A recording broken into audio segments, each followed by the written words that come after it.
అదా అదేమమ్మా 24 గంటలు ఫోన్ చూస్తుంది కదా, దానికి అలసట ఏంట? ఇలా అమ్మ ఉంది, అమ్మకి హెల్ప్ చేయాలి కానీ ఏమీ లేదు.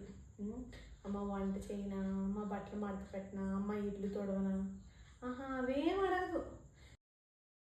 Flash back. అమ్మ బట్టలు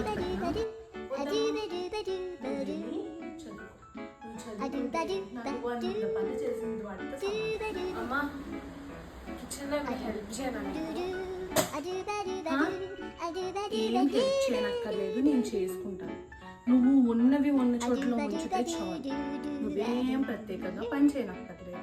నాకు నువ్వు అవన్నీ తీసి ఇటు పెట్టి అటు పెట్టి నాకు ఇంకా డబల్ పని చేయకుండా ఉంటే చాలు, నేను చేసుకుంటాను నా పని. నీకు తగ్గట్టు నువ్వు చేసుకోవచ్చు కదే, నా పనుల్లో ఏలాడతావు.